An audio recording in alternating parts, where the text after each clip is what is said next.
Welcome. We're going to be discussing sort of some basic ideas of Buddhist philosophy. And what I'm kind of doing here is what we call a Dharma talk in the Buddhist community. I feel like I've seen hundreds of them. It's when a Buddhist teacher or a Buddhist monk will come by and sort of give a general discussion of what are the basics of Buddhism and what is the importance of Buddhism. It'll usually bubble down to a discussion of one of the three things I'm going to be talking about today, which are going to be the Four Noble Truths, Anatma, and the Skandhas. So that is the doctrine of no self and how we are only made up of 5 aggregates. And finally, the Eightfold Path.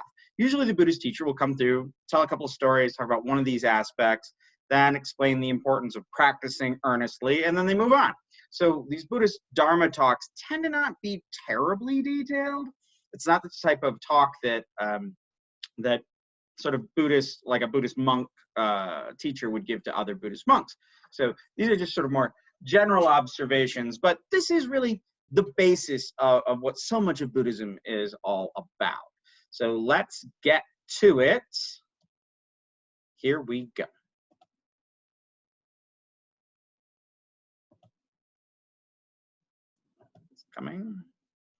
It's coming, and here we are. So here are some basic Buddhist philosophy ideas.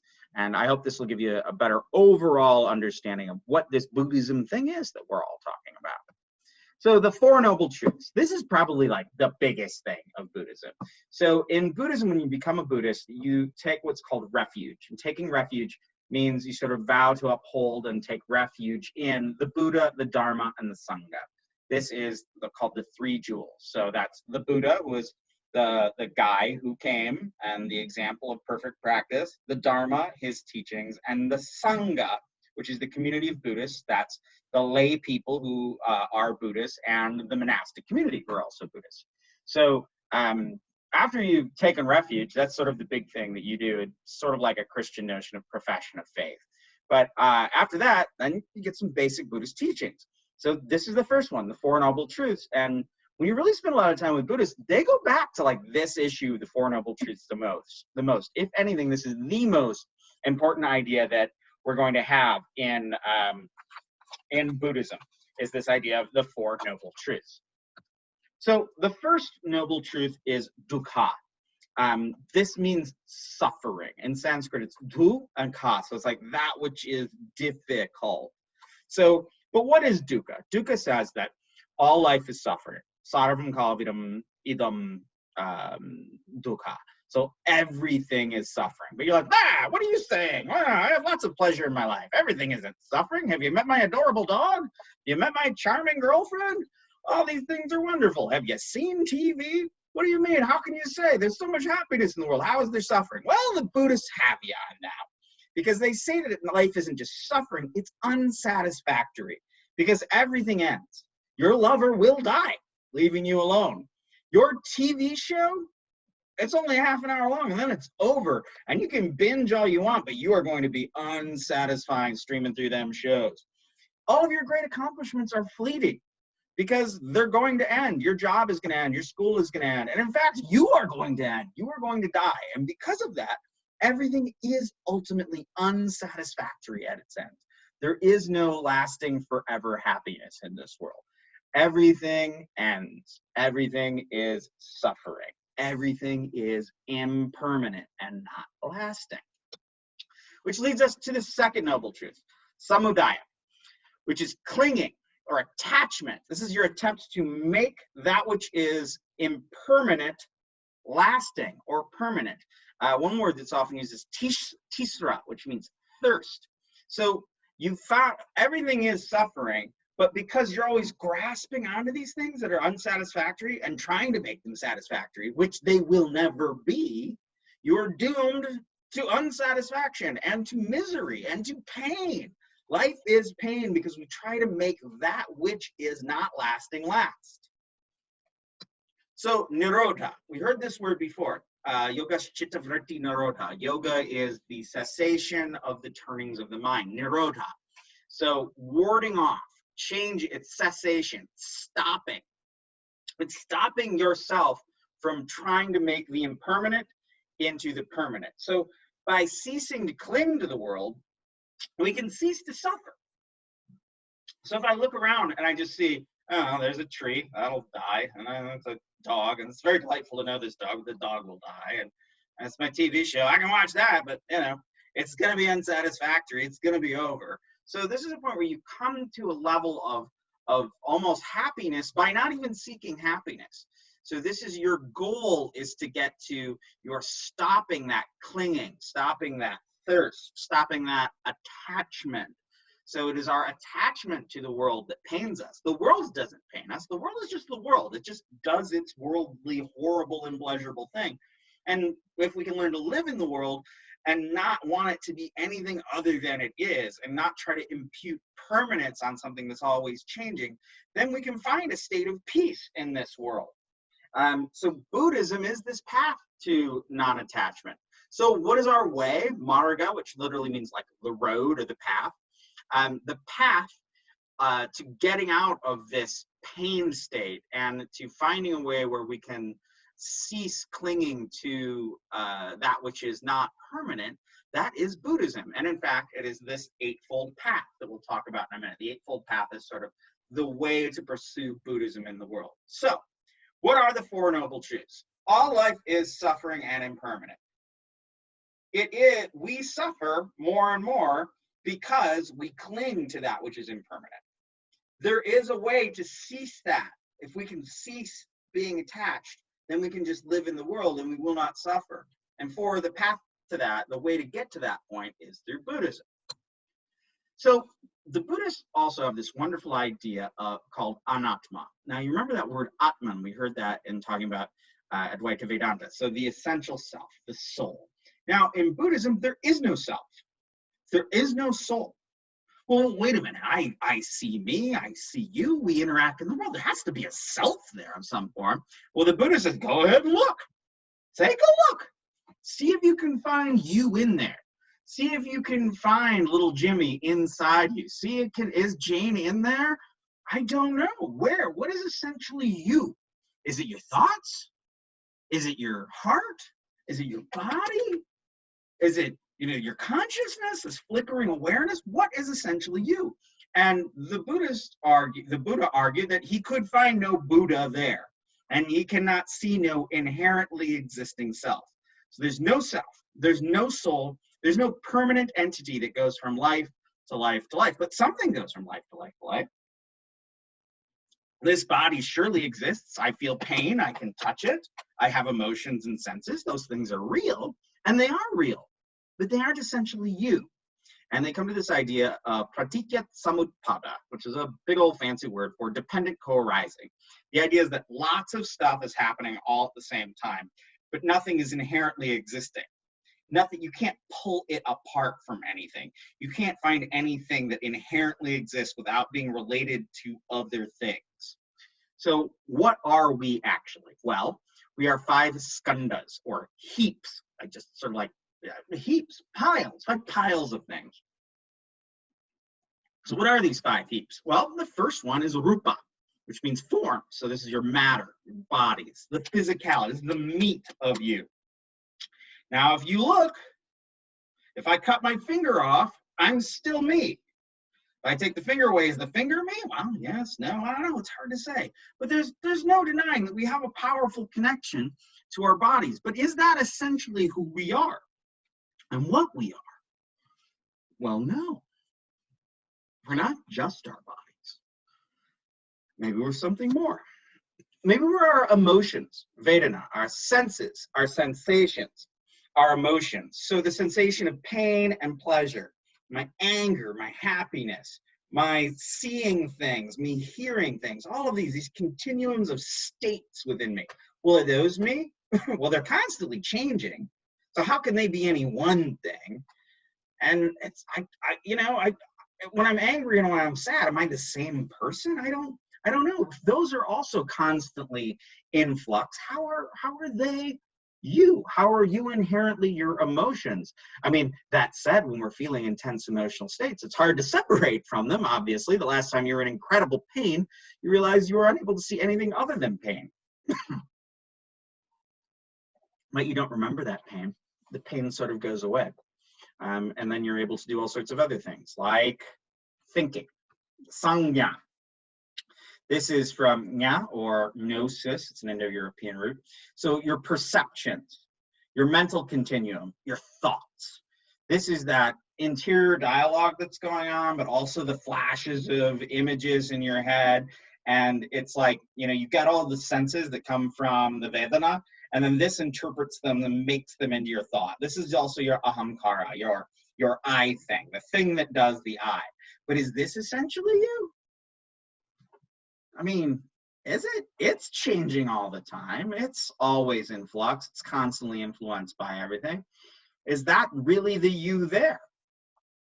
Hard to say. I would say no. And you have your samskaras. This is sort of, this is what most people think of as like your karma. When somebody says, oh, you got good karma. Like they have this idea like karma is you do a good thing and a good thing happens to you. You do a bad thing and a bad thing happens to you. Well, within Buddhism, it's not so simplistic.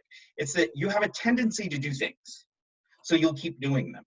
The idea isn't that you do good things in this life so you get a good rebirth. It's that you have the trajectory of doing good stuff, which means you're going to be someone who continues to do good stuff. Bad stuff as well. If you steal a lot, people are going to steal from you because you have that trajectory of stealing around you. So this is the karmic trajectory. This is like the direction that you're moving. It's like the direction the arrow is going to get to the target. And this is what propels you from life to life to life. Remember, we're talking about Buddhism, so there is reincarnation. Finally, you have this Chit, this vijnana. And this is where he started to get into trouble with Buddhism and comparing it to other religions. So this Chit, this pure consciousness, this is just awareness. This is that luminous flash of light. This is the thing that goes from life to life. Body, boom, gone. Boom, absolutely gone from life to life. Emotions, boom, gone. Thoughts, boom, gone forever. But this flash of consciousness is propelled, your pure awareness, the thing that does the aware thing, that's propelled from life to life to life. And in nirvana, which literally means the extinguishing, and that's why I chose a candle here, it's just that it goes out. It's that, you know, light, it's like lighting one candle after another is how you go from life to life to life. But in nirvana, you don't light another candle. You just blow out. The winds are extinguished, nirvana. So in this idea of this Chit, I mean, I've always thought that in there's sort of like the Purusha, or the Jiva, or the Atman in Advaita Vedanta. But Buddhists would say no. They would say that it is contentless. It is the pure consciousness that experiences the connection to those other things. But in and of itself is impossible to hold on to. It's impossible to cling to. It's impossible to make last. So, in the words of Alan Watts, and here's a picture of me having my head licked by a cow in India. I miss that mustache. Alan Watts said, look, if you believe you are yourself, then you will be utterly demolished at the end of life. But if you believe you're just one of the many comings and goings of the universe, then you're good. You just move from life to life. You're one of the many comings and goings of the universe. If I'm attached to this name, this face, this body, these thoughts, if I want to hold on to those as who I am essentially, well, guess what? They will be utterly demolished when death comes. So, what is the Eightfold Path? The Eightfold Path is the path of Buddhism. This is the way that we come to that state of being happy, of not being in pain, of possibly getting to nirvana. But the Buddhists would generally say, it's like, even if you don't want to go become a Buddhist monk, this is a good way to live. So this is sort of like the lifestyle of the Buddhist. Now, we heard about an Eightfold Path before when we were talking about yoga. Patanjali, in the 2nd century, so 700 years after the Buddha, writes about his own Eightfold Path. And it's curiously similar. There are lots of Eightfold Paths though around. So generally when people talk about an Eightfold Path, they're talking about Buddhism or they're talking about Patanjali. But when you start digging around in Indian literature, there's all sorts of Eightfold Paths. Okay, so this is the path to liberation, or at least to well-being in this current life. So what's the first one? So the first one is get your head right. You got to have right view. So this argues that sort of actions have consequences, and we must understand the truth of the world. we need to understand the Four Noble Truths and the doctrine of Buddhism, because if you don't have your head in the right place, if you're not thinking clearly, if you haven't put good ideas into your brain hole, then you're not going to get anywhere. So one of the first things, get your head straight, learn some good stuff about Buddhism, and, you know, then what? Well, you got to make a resolve. You have to resolve yourself to not only being a good person if you're a lay Buddhist, but to resolve yourself to being someone who is developing as a Buddhist and as a human being. And this usually is extended to be people who are renunciates. So you make the resolution to leave life and become a monk and work for the benefit of lay Buddhists and other monks and for your own sort of liberation. So right resolve, make up your mind to do the right things and have good aspiration. Number 3, right speech. So no lying, no coarse speech, no egotism. So don't you go out there lying. And it's odd that in a lot of these religions, lying is one of the key things that they get away from. And then egotism, or abhiman, means like having a blown up sense of yourself, believing that your sense of self is inherently there, is powerful, and is good, if not better than others. Like yourself is the best self. And then coarse speech. So you shouldn't be speaking ill of people, and you shouldn't be speaking in a crass way. So mind your P's and Q's when you're talking, and if you can't say something nice, don't say anything at all. That's why Bambi's mama was a bodhisattva. So right conduct. Now this is actually, I find, really intriguing. So no stealing, of course, don't steal from anyone, no killing, but don't engage in wrong sex. And the Thais are so interesting on this, because we have this idea of like wrong in the West is wrong sex is any sex that's not procreative or not within the confines of marriage. Thais have a different aspect, and it does kind of go back to India, and they have this attitude that wrong sex is don't have sex with someone who belongs to someone else. What does that mean? If that person is too young, no. If they're too young, if they're under whatever age, whether it's 16, 12, or 18, depending on the culture you're in, if they belong to someone else, if they belong to their parents still, you can't sleep with them. If they are married, you cannot sleep with them because they belong to someone else. So you can engage in external to marriage sex, but only with people who are sort of free and of their own ownership. People who own themselves, who aren't under the dominion of others. Maybe a lot of us should think about this a little bit more. Okay, so it's not exactly consent like we think about it in this world or in our contemporary world, but this abstaining from wrong sex. It would also, I think it does extend to if a person does not commit, they belong to themselves, not you. So that's how consent would work in there. Right livelihood. No butchers, no arms dealers, no booze sellers.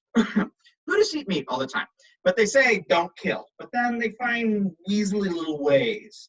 The Tibetan Buddhists are sort of interesting because they don't eat fish often, but they'll eat beef. You're like, well, wait a minute, why are you eating beef? And they're like, well, if we'd have to kill 80 fish to feed the village, but we kill 1 cow, boom, we're good.